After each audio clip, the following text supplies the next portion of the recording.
Udayan Mukherjee discusses his death in the Himalayas with mountain mystery maestro Ruskin Bond in conversation with Jash Sen. Quick instructions. Because we're discussing a specific genre, we're discussing ghost stories and crime, sort of that milieu, and both of them have the hills in common. So this is Udayan Mukherjee's second novel, A Death in the Himalayas, and I have with me Ruskin's Death Under the Himalayas. And people kind of keep this freewheeling. I understand we have time till 12:15, and of course there'll be time enough for questions because I'm sure you have a fair few. So without further ado, I'm going to start. Welcome to Kolkata again. So, both of them, if I describe them or put them in a slot, they sort of same. They're crime novels, they're set in the hills, but the flavors are entirely different. And I'm going to start with this book, where the central character is Miss Ripley Bean, and then move to A Death in the Himalayas, where we have Neville Wadia, who's entirely different from Miss Ripley Bean, but also equally riveting. So Ruskin, how did you come up with Miss Ripley Bean as a character? Well, my publishers, Penguin Books, and at that time the publisher was another Udayan Mitra, and he said, Ruskin, will you please write a few detective stories for us? Old lady used to tell me these stories and lost away. Murders at a hill station are pretty rare, as I'm sure Udayan will tell you. We have them about once in 2 years, one murder in 2 years. I think Kolkata has a higher rate of crime.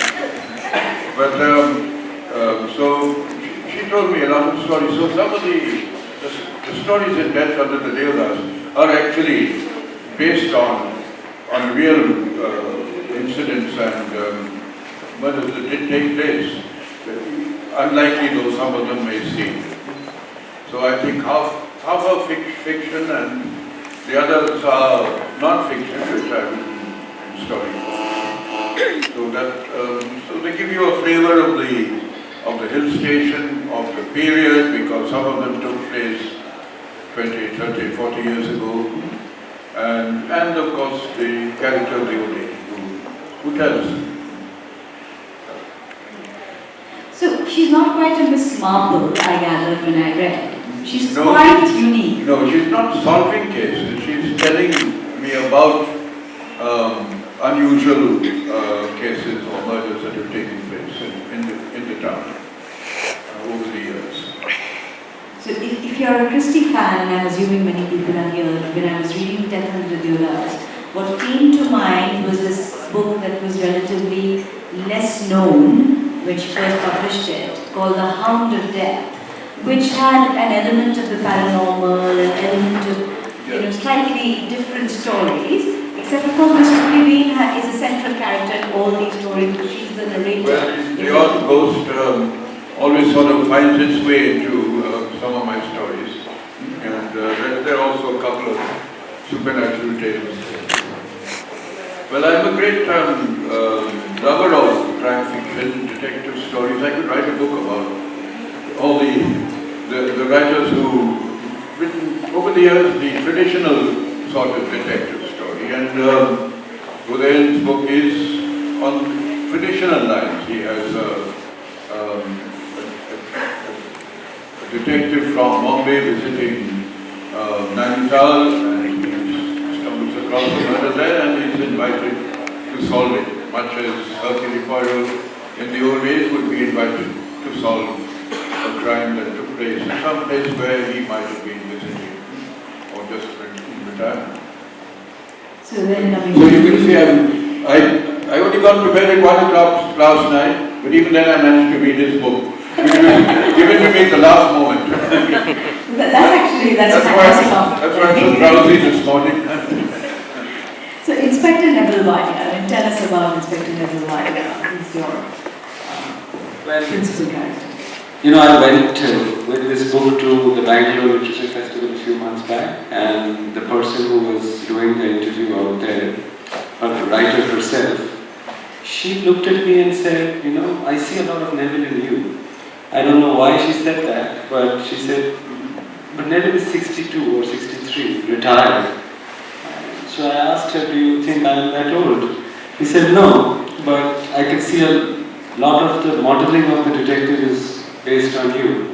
But, I live in Bombay when I'm not in the mountains. And when you live in Bombay, you love Parsis. You get to know a lot of them. And they, in their way, are such quality, nice people. Detective novels featuring the same detective. Well, I'm contracted by Picador to write at least 3 Neville White novels. So I hope at some point this year the second one will come out. But I will not write only crime, Ruskin. My first book was not a crime novel. It was very dark and a lot of people say very depressing novel. It is. But I want to write both kinds. I'm not saying this is not a serious book. Of course, if Neville White becomes very popular, as we hope, then you won't be able to escape from him. Just as Conan Doyle couldn't escape from Sherlock Holmes, he had to, even when he killed him off, he had to bring him back to life. As they say in India, aapke muh mein ghee shakkar. I hope it's a nice problem to have. It's a happy problem to have a detective series, I guess. I did intend to ask both of you about your favorite crime writers. We're talking about crime here. I'm a huge fan myself of the genre, and I can tell both of you are, and I'm sure many of the people sitting here are people who enjoy their crime films and their crime writers. So we'll start with you then, and we'll go on to. I've read the new Japanese and Nordic crime fiction too, which is all the rage these days. But I'm a good old-fashioned Bengali boy where the language turns me on. So there is something about the writing of this book which is not there in the translated works. I mean, they are fantastic books. They're greatly constructed crime novels. But when I pick up a good old P.D. James, or even Agatha Christie, or something about joy of the language, joy of the reading, the page is, it's so beautiful that I am far more immersed in those kind of books. So the classic British crime fiction is what my heart beats for. Though I'm a big fan of Simenon also. George Simenon, Inspector Micré. I like his books a lot. But as I said, you give me Marjorie Allingham or really I was about to ask if you also like Marjorie Allingham, she's because fantastic, I think. So a lot of the young people these days may not would read never it. have heard of her. This is one.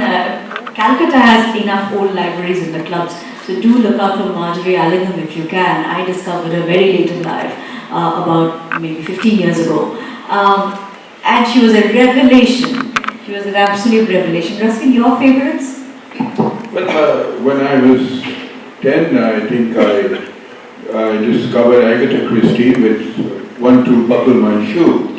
And then I went on to Terror House.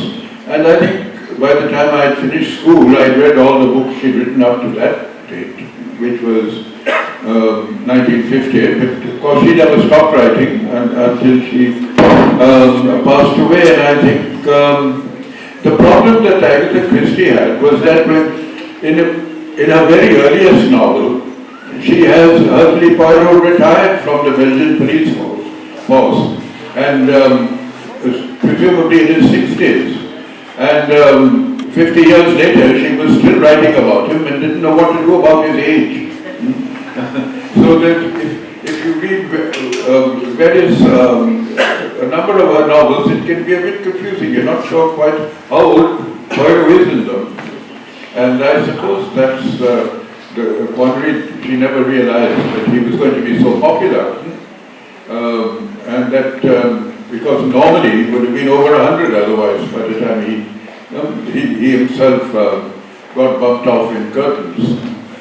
So Agatha Christie was the first, but you also had the hard-boiled American detective, Sam Spade, who was created by Raymond Chandler in books like The Big Sleep and Farewell My Lovely, and of course, with quite the antithesis of Poirot or Sherlock Holmes, he would go solving his cases with a gun in his pocket, and usually would, in the course of a novel, be hit over the head several times with a hard object and would survive it and go on to solve other cases without ever making any money.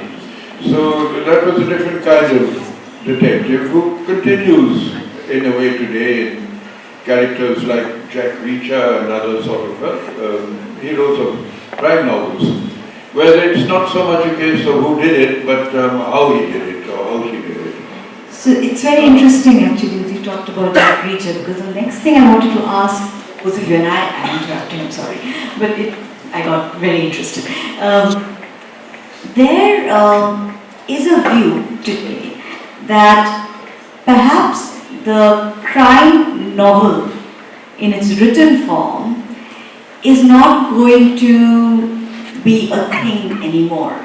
It's all going to move to the screen. And of course, it's not just like you're talking about adaptations, it could be anywhere, but it's all, apparently, we don't necessarily want to delve into language anymore to get our kicks, or into the puzzle of it anymore to enjoy a crime novel. We much rather see it unfold on screen. And we are seeing a surfeit of course, screen adaptations. And I wanted to ask you if, what you thought of this change. Do you think the crime novel is going to die a gentle death and emerge on screen? You could say that about pretty much any novel, not just crime novel. It's a kind of spoon feeding of this current, the way culture is consumed now. You don't want to make an effort, engage, it is given to you and you consume it. Television is not new, neither is the big screen, and it has been corrupting this for a while now. But I've been hearing about this death of the novel business for a long time now, and I don't subscribe to it. It's a despairing view to take that because attention spans have shrunk and people don't want to read, engage. And this is a debate you can go on having, but my belief is that the novel survives, including the crime novel. And there will be enough people to read books. In India, as Ruskin will know, I'm appalled by the sales numbers of English fiction. The numbers don't make any sense for a country of 130 crore people, and you say a book becomes a bestseller at 10,000 copies.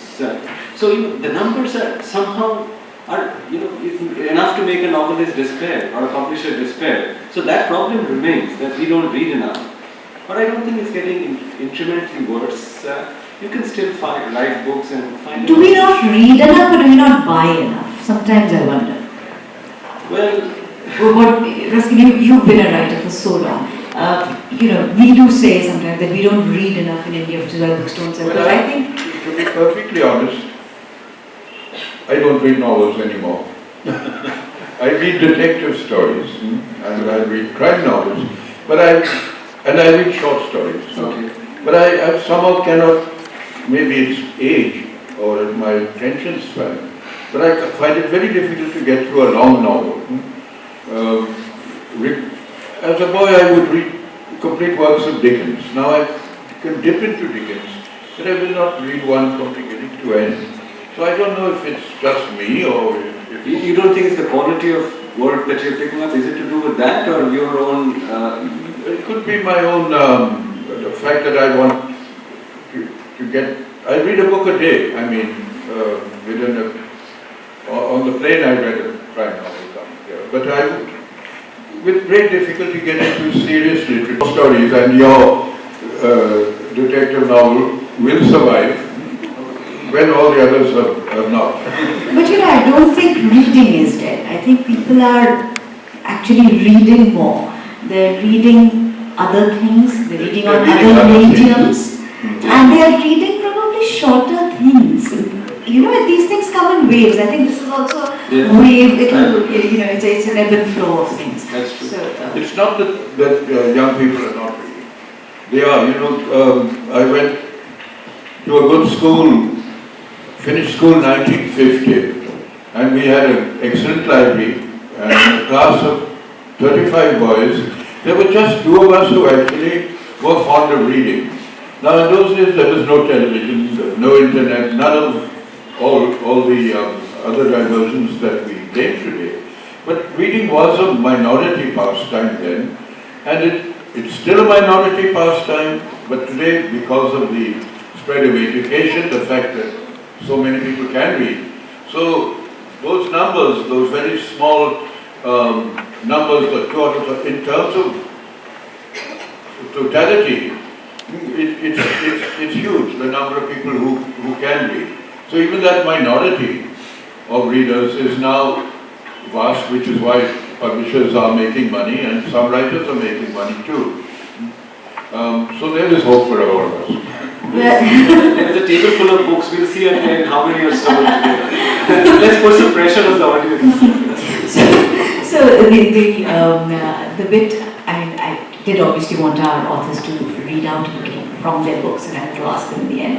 But the bit that my 2 cents to this discussion is, I realized that a certain kind of crime story you have to read to enjoy. And a crime story with a strong puzzle element somehow is not as rich on the screen as when you're processing it. Hello? When you're processing it on the page, maybe I'm moving my mic too much. So I did feel that even within the crime genre, it's really story dependent as to what will work on screen and what will not work on screen. That's what I felt. But today is the 26th. Today it's a dry day today, so perhaps it is inappropriate. But I wanted to talk to both of you about 2 versions of alcohol in your books. And yours, I'm afraid, sounds vile. It's the creme de menthe that Miss Ripley Bean makes, and you've written at length about whiskey. And the bar is, of course, right next door, and having, I think, book signings there. But, I did want to just ask you to tell us a little bit about it. Why creme de menthe? Why creme de menthe, her favorite drink?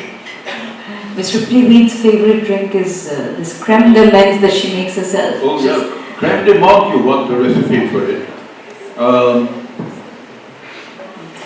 You need a large bottle, you pour into it a glass of gin, then you will add maybe a cup of sugar, then some, green peppermint essence, you add that, shake it all up, and you've got creme de menthe. That's how I make it anyway. I learned it from the recipe from this week. But I think the detective story is not going to die out. It's I think 200 or 300 years old now, going back to Edgar Allan Poe and others, and I think he's going to become a well-known writer of detective stories, and I'm going to become an economist.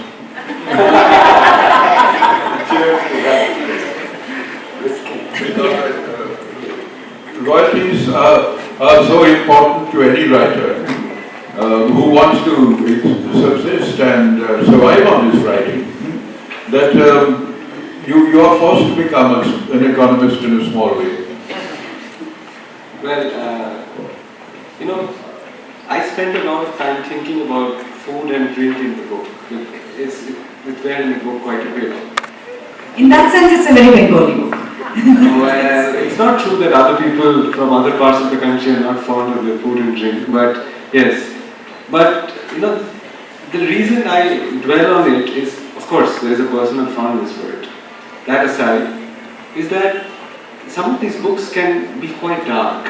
And while reading it, you sometimes get a sense of claustrophobia. It's a small space with a few people, it's dark, and I think sometimes the mention of food or drink or people having a meal sort of just lightens it up a little bit. These are moments of comfort in an otherwise dark book, because there is something intrinsically warm about sharing a meal, sharing a drink. So I put these in because it also lightens it for me while I'm writing. I feel lighter about writing about people sharing a gym, talking about the gym. And I think in subsequent books, you will hear about gyms and whiskeys and wines and beers because, and food. It makes me feel nice. I don't know whether readers agree or they like it. Well, I've often been criticized, or readers have said, Ruskin, why do you write so much about food in your stories? And it goes back to my very first novel, The Room on the Roof, when Rusty spends a lot of the time eating chaat and golgappas and tikkis and goes on picnics. And at the age I wrote it, food was very important. Ruskin, I didn't ask you, will we see Miss Ripley Bean again? Is there another book coming out?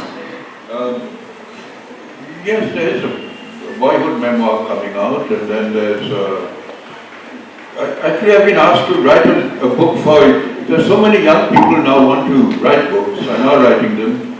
I've been asked to write a book on how to be a writer. So I think after over 70 years of writing, maybe I have a few tips to pass on. But still, I'm finding it's not so easy to write a book on how to be a writer because I think I've forgotten how I became one. I did want to ask the two of you to read a little bit from your books, and I'm going to start with Ruskin, and then perhaps you would like to read a little bit. And then we move on to the questions, so it gives you a little bit of time to also think through whatever you might want to ask the two writers here. Bring my reading glasses. Right, of course. I would have practiced my upside down reading. I did, as a boy, learned to read upside down before I learned to read the right way up. Well, I just opened it random. I started this one with a nursery rhyme. Sick was she on Thursday, dead was she on Friday, glad was Tom on Saturday night to bury his wife on Sunday. And this was a story about, it's called Strychnine and the Cognac. I'll give you the titles, I think, so I don't be let again read from this book.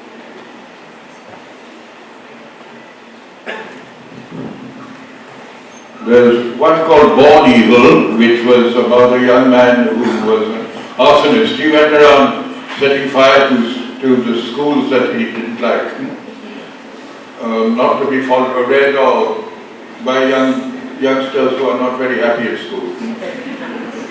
That Strychnine and the Cognac is about an actress who poisons her actor husband.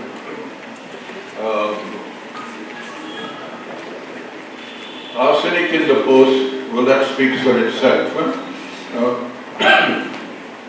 And this lady had a doctor lover. She lived in Meerut, and her doctor lover was in Agra, and he would actually send her arsenic in the post. This was in the old days when you didn't order things through online or the internet. The Black Dog is a ghost story. Three in a bed speaks for itself. You need a very large bed for that, of course. And the Darya Gun Strangler is a story about a young man who cannot find a publisher to publish his book, and he becomes a serial killer. He goes about strangling publishers. Something that when I was a young man I wanted to do.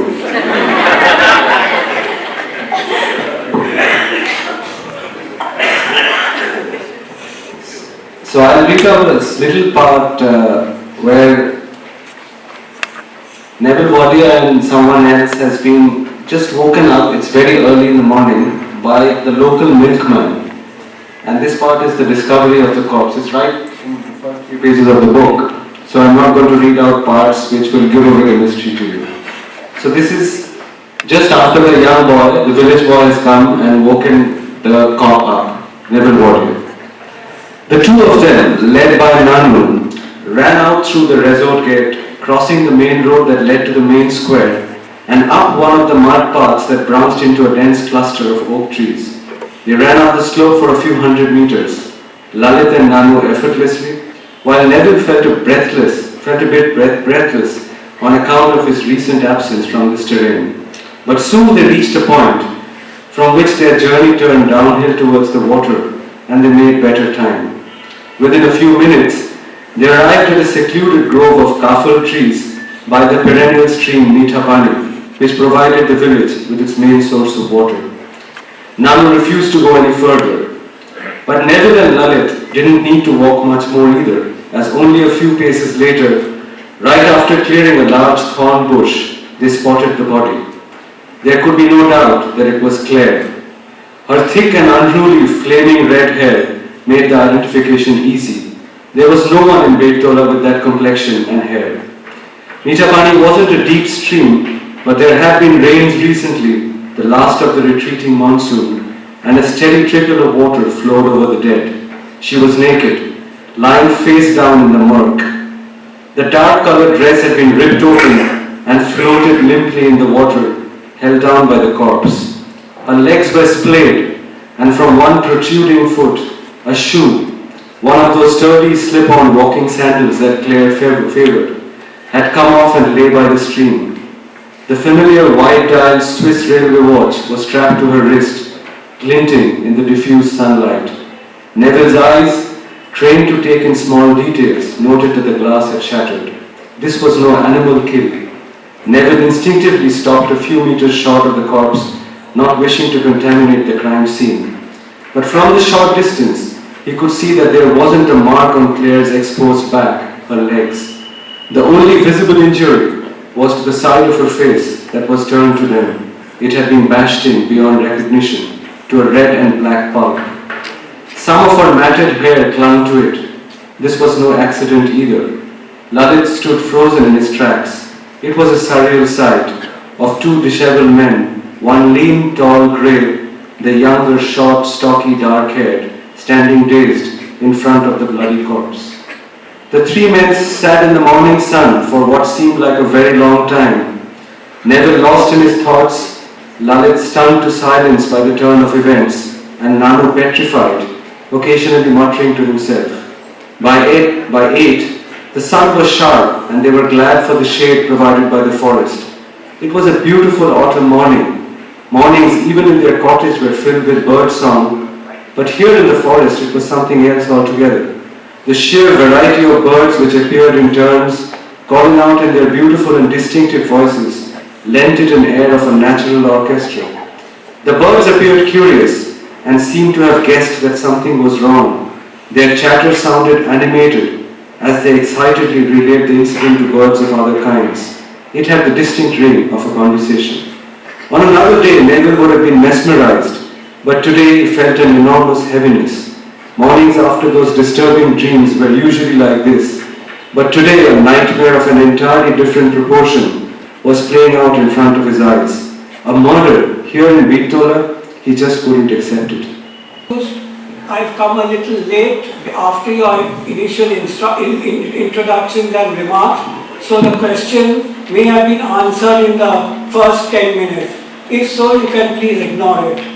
Otherwise, you can answer it. I will. From an ace TV anchor, from an ace financial analyst and a stock market analyst and an ace interviewer, you come to an author, fiction story writer. How come? Would you like to explain? It served a purpose. It gave me the space materially to do something else which I enjoyed. Frankly, I got quite bored of the stock market beyond that point, and I would have left even earlier. But this gives me a kind of pleasure which the stock market or the economic world did not give me ever. Even at the never was that. So, and I've been asked this question before and I say the same thing, that we all have one life. I could go on earning the rent from the little success in the TV business till I was 65 years old or 70 years old, and that would be my one chance at this life. Or I could try my hand at many other things. I chose the latter because I think this is a far more fulfilling way to live. I'm not saying that I would succeed at anything that I try or everything. I'm ready for failure repeatedly, but I think I would want to try other things which I would like to give a shot to. So I hope that answers your question on why I picked up something so radically It answered different. my question, but you were super successful and very sought after as a TV anchor and as a financial analyst. And still you shifted. That is a little... Well, part of the reason why I could shift, as you say very kindly, was that I had some moderate success. So I can hardly say that myself, but so it enabled me to do something else. And as they say, you should walk away when you're ahead. I mean, there's no point failing at something and then walking away and then regretting that you did not give it your best shot. But I can tell you that this thing, unless I'm very unsuccessful, I will not walk away from. This is real passion. I don't know how good I will get at it, but I will persevere writing books. Thank you.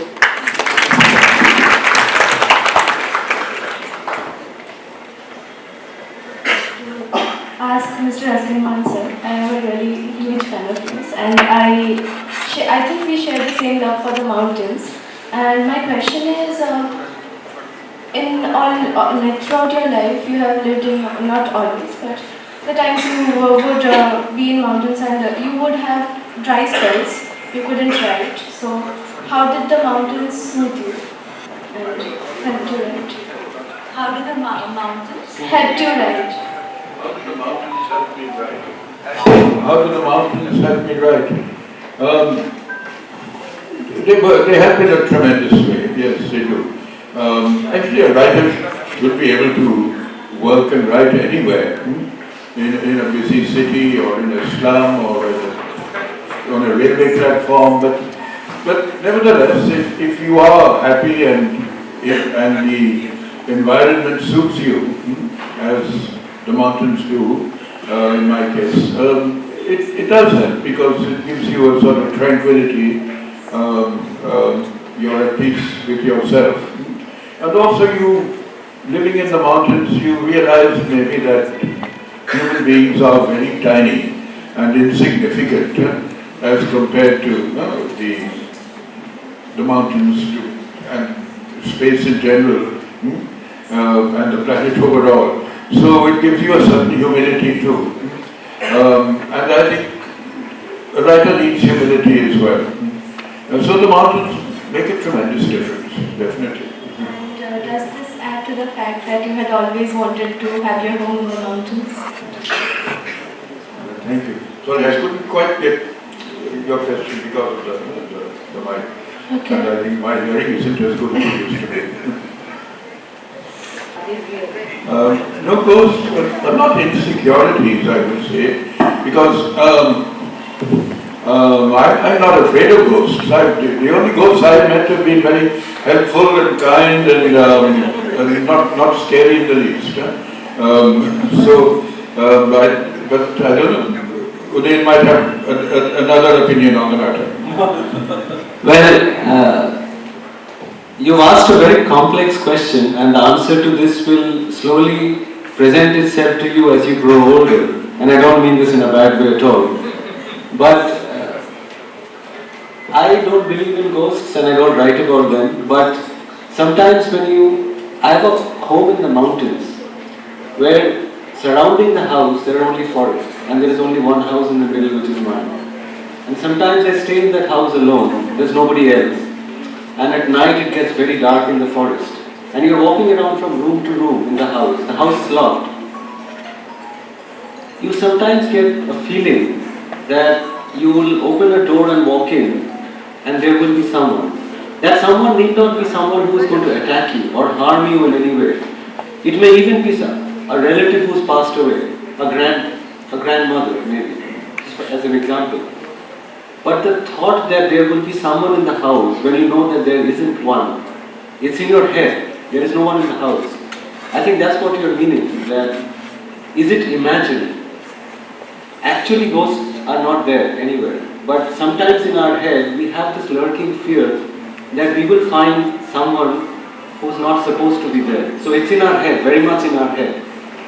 But as I said, that as you grow up you realize that that can be said of pretty much everything in the world, that much of it is in our head. What we see, feel, actually does not exist in that quite that way. It's what our mind is telling us about what we are seeing and feeling. But that's an experience for later in life here. I'll give you a personal example. I get very hungry at about midnight, so I usually keep a bar of chocolate near my bedside table.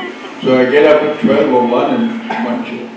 But for several nights running, I would wake up and the bar of chocolate would be missing. So I kept ascribing this to the ghost, the resident ghost, and feeling very upset about it. Until one night I hear this rustling of paper, switched on the light, and there was this big rat there making off with my chocolate. So there was a rational explanation for the ghost after all. I won't tell you what I did to the rat. We have time for one last question. We have time for 3. That's brilliant. Okay, so can we start with you? Sir Ruskin Bond, what inspired you to write? What inspired you to write? What inspired me to write?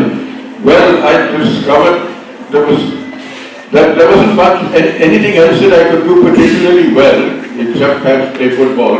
So I thought writing was the thing I could do best, and I stuck to it. And I had to stick to it in order to make a living. Hello. Hi, Mr. Bond. I'm Shania. I'm a big fan of yours, and I just want to know that. Sorry for the interruption. Yeah, so I just want to know that how do you touch upon such delicate human emotions? I'm asking this because, like, since my childhood, I have been part of the city crowd, and so your writings has always been part of whenever I wanted to escape the cacophony of the city and things like that. So how do you touch upon such delicate human emotions in your story and your work? So what she was saying was, how do you write about such delicate human emotions? She lives in the city and it's quite noisy, and when she wants to escape, she reads you. Well, I guess it's just part of the process of knowing people over the years, trying to understand all kinds of people and their joys, their sorrows, and be able to translate those or transfer those feelings and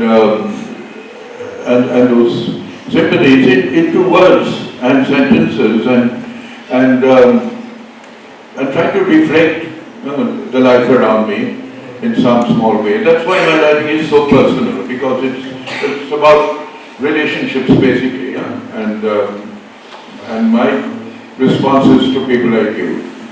Thank you so much, sir. Yeah, okay.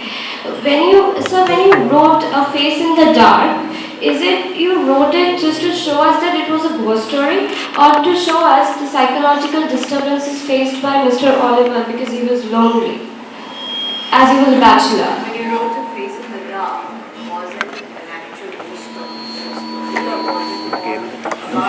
I can answer the question.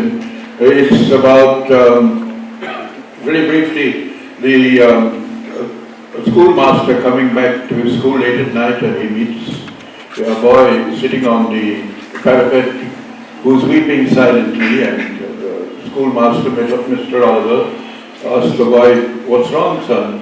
What's the problem?" And the boy looks up and he has no eyes, no nose, no mouth, no face at all. And Mr. Oliver, of course, frightened, runs into the schoolyard, and he meets the caretaker there. The caretaker has a lamp, and Mr. Oliver tells him what he's just seen, and the caretaker says, was he like this, sir? And he holds the lantern up to his own face, and he has no eyes, no mouth, no nose, and Mr. Oliver has his heart attack. Well, that's very briefly the story. And what was the question? The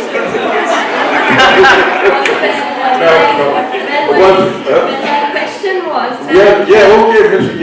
what perhaps if there is a psychological aspect to it, it would be that Mr. Oliver, having been a school teacher for most of his life, 40 50 years, every boy is now looking exactly the same and they've become faceless. So this faceless boy now represents all the students that my friend Udayan teaches every day. Thank you, sir. We're going to wrap. Thank you very much. And